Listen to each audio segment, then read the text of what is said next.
Hey, all, Scott Horton here. It's always safe to say that one should keep at least some of your savings in precious metals as a hedge against inflation.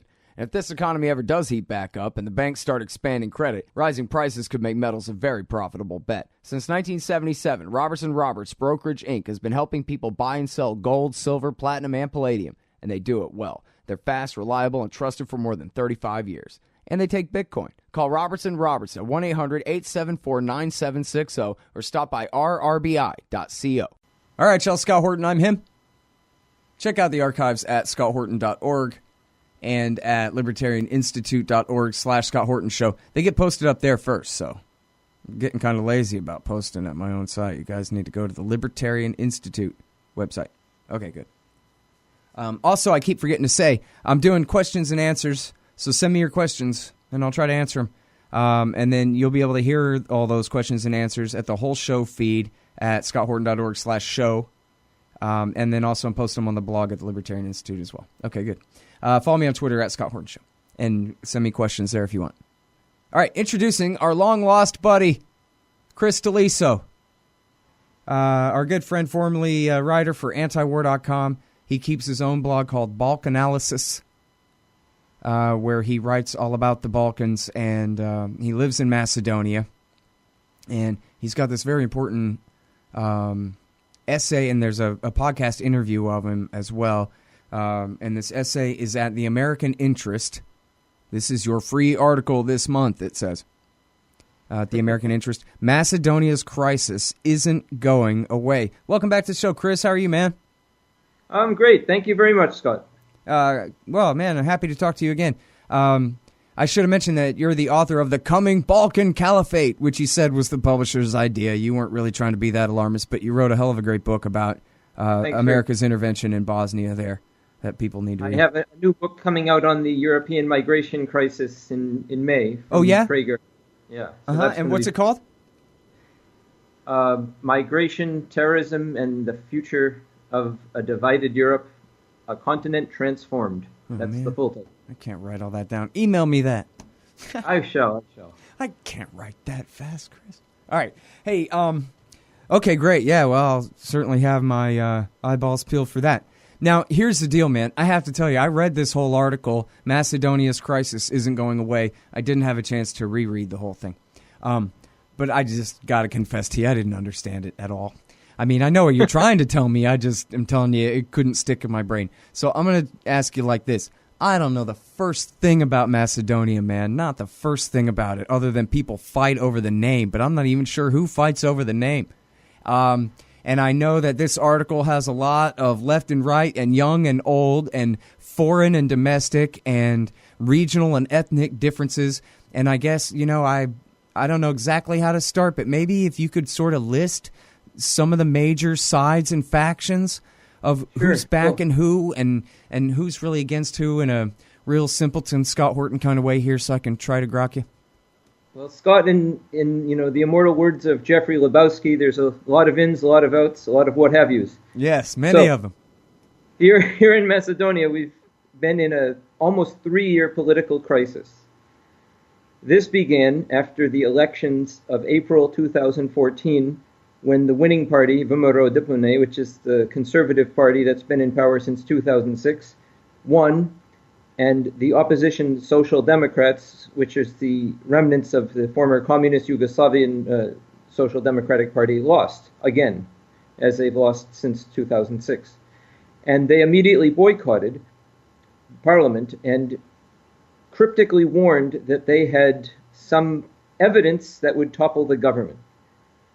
Later on, in the fall, the leader of that Social Democratic Party went to the Prime Minister, Nikola Gruevski, and basically threatened him that he had incriminating information, and unless the Prime Minister resigned or included him in the government, it would all be leaked.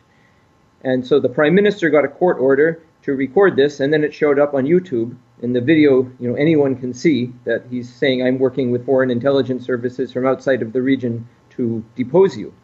So in January of 2015, the government arrested a alleged co-conspirator of the Social Democrats, and he was a former intelligence officer who had allegedly used his people inside of the SIGINT department of the counterintelligence service to surreptitiously record 4 years of conversations involving Macedonian officials, businessmen, opposition, diplomats, and so on. So the narrative was quickly switched when the opposition leader Zoran Zaev immediately started releasing what they called bombs of wiretapped materials, which allegedly incriminated the government in corruption and so on. And this was extremely interesting because the West, to a man, jumped to defend them, basically overturning the government's investigation and saying, the government is all crooked and corrupt, as these wiretaps prove. The European Union sent a special expert mission, which was composed of former European commissioners and experts who spent a total of 3 days in the country before coming to a verdict that was basically co-written with the help of the same Social Democrats. This led to a European-mediated settlement, which was called the Persiano Agreement of June and July of 2015. According to this agreement, there would be new elections, there would be a special prosecutor who would investigate the alleged crimes of these wiretaps that showed, and a bunch of other reforms towards the EU-NATO path and all of that. So twice the elections were deferred because the Social Democrats did not have the popularity, and a bunch of other little details happened that the conditions were not correct.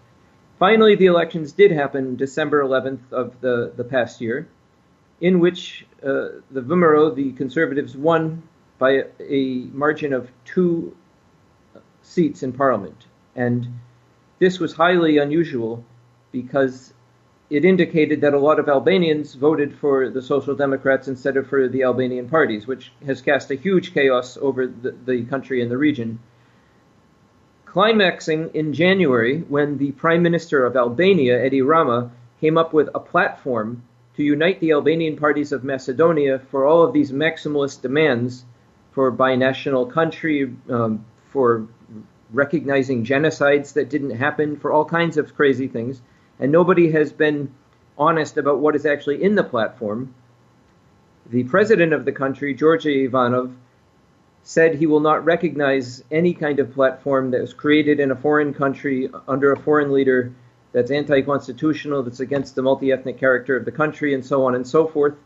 Whereas the West, which is NATO, the EU, the US ambassador, are all pushing and pushing and pushing as fast as possible for them to create a government. And the president will not give a mandate under these circumstances of a foreign-imposed platform. So he said, all you have to do is drop the platform and we will give you a minority government right if that's what you really want. Although it's incredibly unpopular, and now for 2 weeks people have been protesting, up to 100,000 people in 26 different cities, which is largely a grassroots initiative, because they're against this and fear of a partition or federalization of the country. So, I think I actually get this here. All right.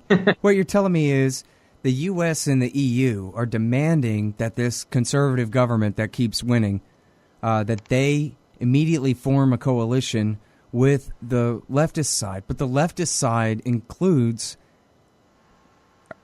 right-wing Albanian ethnic nationalists who would split off and join Albania or jeopardize. The usual deal is that the conservative, or whoever is the winning parties from the Macedonian side, from the Albanian side, they form a coalition.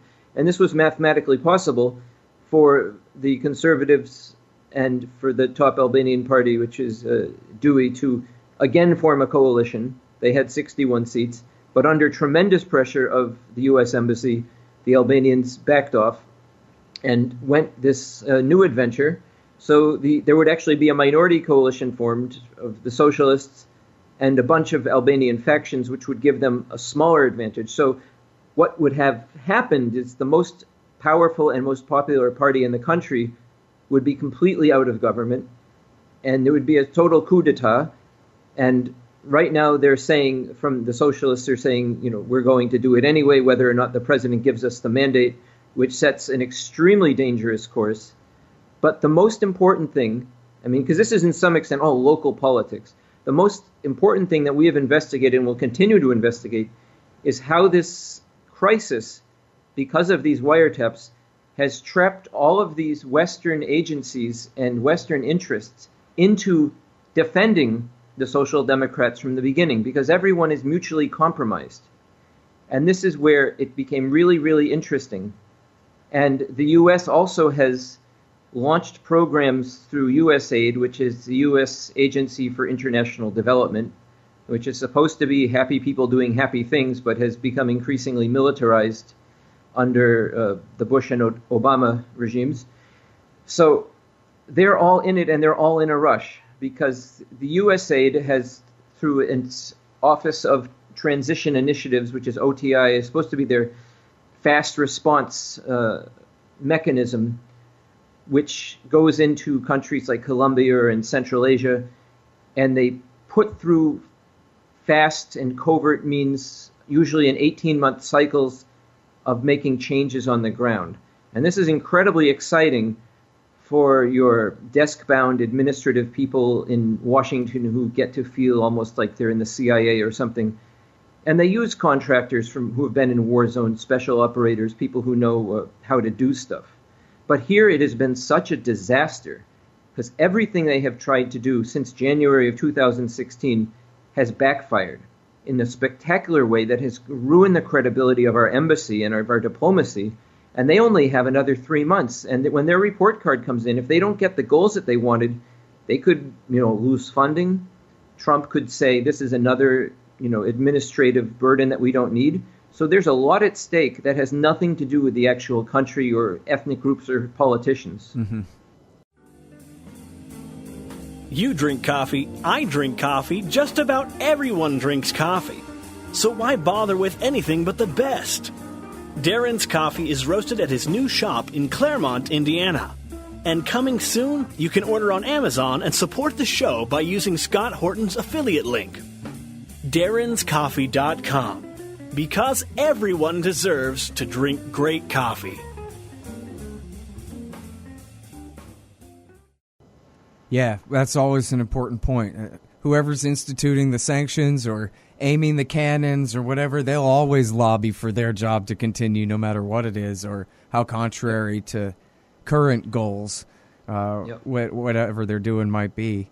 But now, so in a sense, this really amounts to, from the beginning or only kind of after the fact, an American color-coded revolution type of a thing here, where they're trying to say, is it that the Americans are telling these guys, refuse to be good losers about the election results and try better to win next time? And they're saying instead protest and refuse and obstruct and threaten and demand, or these guys are just doing that anyway? Well, what happened last year, first of all, in 2015, there was seen to be certain events that would topple the government, and they were shocked every time it didn't work. So first of all, it was supposed to be the wiretaps. Didn't work, because the public wasn't buying it. The concept that the government had wiretapped itself, saying incriminating things, it was just bogus. Second, there was attempted terrorist attacks from Kosovo Albanians with some local Albanians, but that was neutralized by the police in May of 2015. So that didn't work. Then there was a few other tricks here and there that didn't work. So what actually happened was, once the USAID machine got starting, they did something called the Colorful Revolution last summer, which is what you're referring to as... They even called it that? The Colorful Revolution? They literally called it the Colorful Revolution. So these people they're not hiding it anymore. And this is all funded by George Soros and shuffled through the U.S. and through all of these ghost NGOs that don't exist. And now this has spawned a tremendous reaction from the Macedonian people, and especially people who are close to the Conservative Party. And they actually launched an initiative called Stop Operation Soros, which has gained traction. If you look in Breitbart and other conservative media, you will find a commentary about this. Because Soros has pumped so much money into this country to create these NGOs, and they're the other people who have a lot to lose if the initiatives don't succeed here, because they've been living high off the hog for at least 5-10 years without having to work in any regular job, just getting money for nothing by being professional leftists.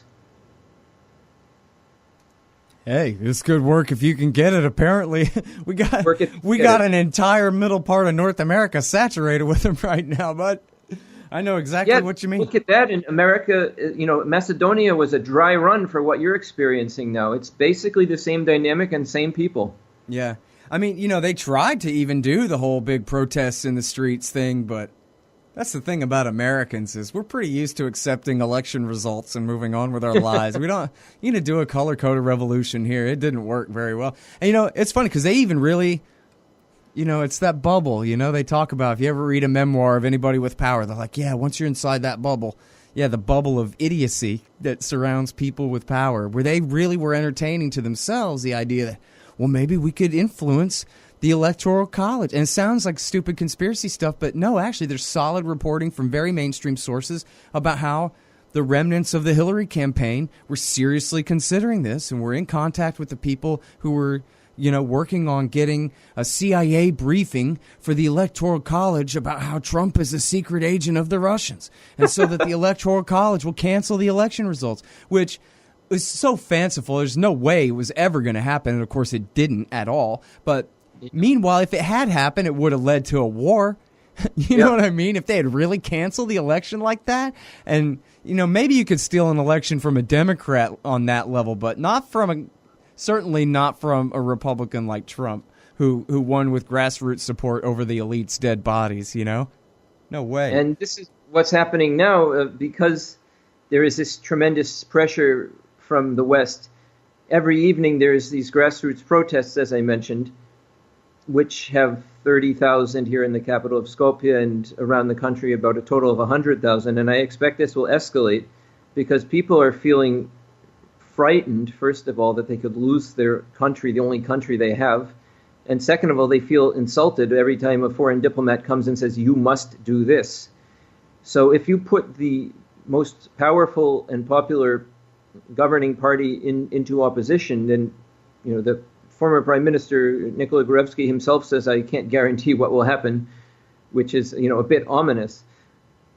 But at the same, there's a lot of people who are ready to take the law into their own hands. They might not be as well armed as the Republicans in America, but they've been extremely well behaved until now. And this is what the West, among many other things they haven't realized, is that by having the conservatives that they hate in power, they're keeping them in check.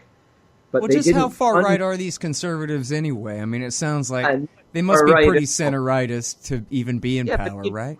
This is Macedonia. There's never been a fascist party. There's never been an anarchist party. People here are pretty centrist. They're socially conservative, but at the same time, they would, overspend on healthcare and, things you would expect more from a Scandinavian liberal model. So we're not talking about crazy right-wing people or anything. This is just a small country of 2 million people. People just want a peaceful life. They don't want to be messed around with. But you have neighbors on all sides who are always, sort of looking hungrily over the border at what they can get. And this has created for the last 25 years a siege mentality where, people tend to err on the side of paranoia, but also apathy that, it's like whatever we do, it won't really matter because the great powers will decide our fate anyway. And now that you have Russia making comments to defend the government and oppose the U.S., this was actually a very clever move. In the very beginning, I said only Russia could benefit because everyone else would play their usual roles and not think about what they're doing. And now Russia is citing the rights of the country to make its own political future without outside interference.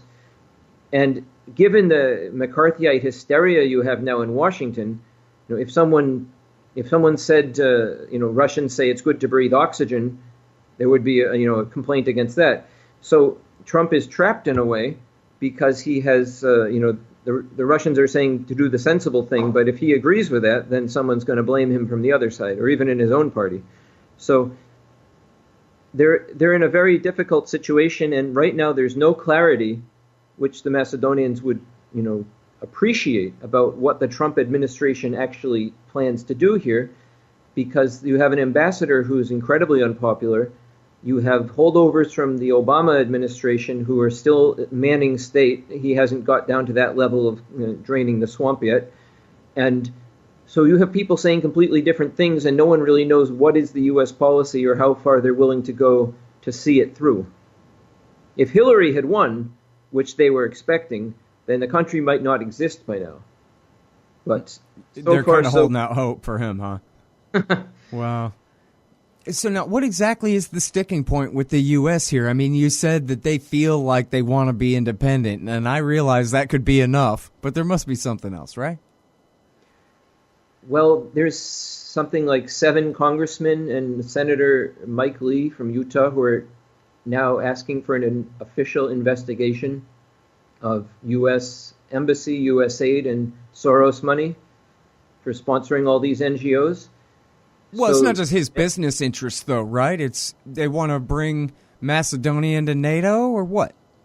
Yeah, they have this fantasy that the name issue with Greece, because, Greece has a province called Macedonia, and this is the historic issue that they don't want to compromise, and unless Macedonia changes its name, Greece will not stop its veto to join NATO and the EU. So they realize that Greece will not compromise because they're already in those clubs, and they don't have the domestic political support for any kind of compromise. So instead, the West in the last 10 years has been putting all the pressure on the government of Macedonia to make all the concessions.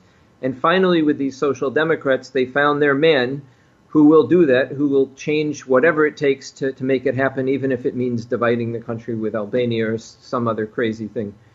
So their goal is, they assume that change the name and we will get into NATO, as if this was somehow Macedonia is already for the last 13 years sending troops in Afghanistan or Iraq. So they're basically in NATO for everything except a name. So yeah, that is a big issue, but they might be miscalculating because it's not just the name. For the Greeks, it's also the language, the identity, and Bulgarians don't believe there's a Macedonian ethnicity, that they're really Bulgarians in denial. The Serbian Orthodox Church says the Macedonian Orthodox Church doesn't exist. So you open a whole can of worms if you start negotiating about your identity. That's perfect for someone like George Soros, who doesn't want any kind of national identities anywhere, as a complete globalist. But for the people who live here, it's quite a big deal. Yeah, all right. Well, now, so to get right back to the worst-case scenario, which I guess means the most likely one, since we're dealing with the American empire here, at least in part. If I understand what you're saying right, if the Americans get their way and the left-wing party comes in and they have this coalition with these Albanian nationalists, that really does jeopardize the shape of the line of the western border of this country here. And that could really change. And if it does, that you're saying the Macedonian right, they could go to war over that. I don't know if the party would go to war, but there would be a lot of angry citizens. So if those parliamentarians go into the parliament, they might not come out. I mean, I don't want to sound too slippery slope about it or whatever, but I'm just thinking, if we're talking about Bill Clinton, George Bush, or Barack Obama,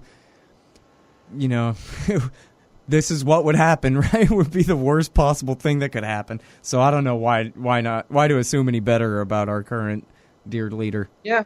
Well, I mean, I don't know if Trump has good intentions or not, but I think he has a lot more important things to worry about than here. The difference being what the President Ivanov has made a point out of is, look, if you go and accept that a foreign leader in another country can create the platform conditions for you to form a government, then it can happen elsewhere. So let's say the president of Mexico, it was a dead heat between Hillary and Trump. Let's say the president of Mexico gathered, Latino, La Raza, other groups, and said, unless you implement our demands from Mexico for these Latin-speaking people, then we're not going to let you form a government, or we're going to give it to the winner. People would go nuts. So in the context of Europe, if they make this a precedent, then say Russia has minority populations in the Baltic countries, which are now teeming with NATO troops. What if Russia decided that we want more rights for Russian speakers there? Or Turkey, which is completely going into uncharted waters. They have minorities in Bulgaria and Greece. So what would be to stop them from using that as an example? So what the Macedonians are saying is okay, if you want to mess with us, fine, but you could have a much, much bigger problem elsewhere in Europe down the road, which could, eventually lead to a serious conflict that could affect you much more than us. So this is why the president has asked all the, world leaders to repudiate this Tirana platform, as they call it. So far, only Russia has done so. And he said, we'll give the mandate to the socialists, even though they lost, if only they will, stop accepting a platform from outside. And even the conservatives said, you can have the platform, you can have the mandate, we'll support you, even if we're not in the government, just get rid of a foreign-backed platform, and they won't do it. So it looks like there's a zero-sum game now. Everyone is betting that they can upend the other. And it's going to be, pretty exciting times in the next few weeks. Yeah. Well, good luck with that. Pretty exciting indeed. All right. Well, now I can't wait to reread this article now that I have a better thumbnail sketch. I really should have listened to that other interview of you first is what I should have done. I just didn't have the time, Chris. But I sure appreciate it. In fact, it's probably better this way that you really kind of walk me through it step by step so easily like that because I probably, if I thought I understood it, I would have gone on and on asking my ill-formed questions much worse than I actually did. So we're all better off this way. Excellent. Yes. Very good stuff, as always. And good to talk to you again. Great to talk to you, Scott. Oh, yeah. All right, you guys. That is Chris Deliso. Used to write for antiwar.com way back when. We miss him. You can read this article. Apparently, you get one free article a month at The American Interest. It's theamericaninterest.com with hyphens for some reason. Macedonia's Crisis Isn't Going Away by Chris Deliso. And that's the Scott Horton Show. Thanks, you guys. ScottHorton.org for the archives, 4,000-something interviews going back to 2003. Find all the newest stuff at libertarianinstitute.org/Scott Horton Show. And follow me on Twitter at Scott Horton Show. Thanks. You hate government? One of them libertarian types? Or maybe you just can't stand the president, gun grabbers, or warmongers. Me too. That's why I invented LibertyStickers.com. Well, Rick owns it now, and I didn't make up all of them, but still, if you're driving around and want to tell everyone else how wrong their politics are, there's only one place to go. LibertyStickers.com has got your bumper covered. Left, right, libertarian, empire, police, state, founders, quotes, central banking. Yes, bumper stickers about central banking. Lots of them. And, well, everything that matters. LibertyStickers.com. Everyone else's stickers suck. Hey, all, Scott here. On average, how much do you think these interviews are worth to you?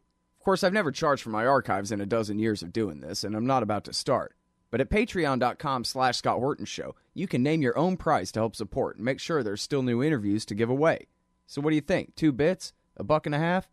There are usually about 80 interviews per month, I guess, so take that into account.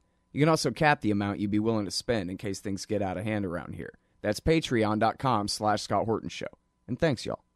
Hey, Al Scott here. If you've got a band, a business, a cause, or campaign, and you need stickers to help promote, check out thebumpersticker.com at thebumpersticker.com. They digitally print with solvent ink, so you get the photo quality results of digital with the strength and durability of old-style screen printing.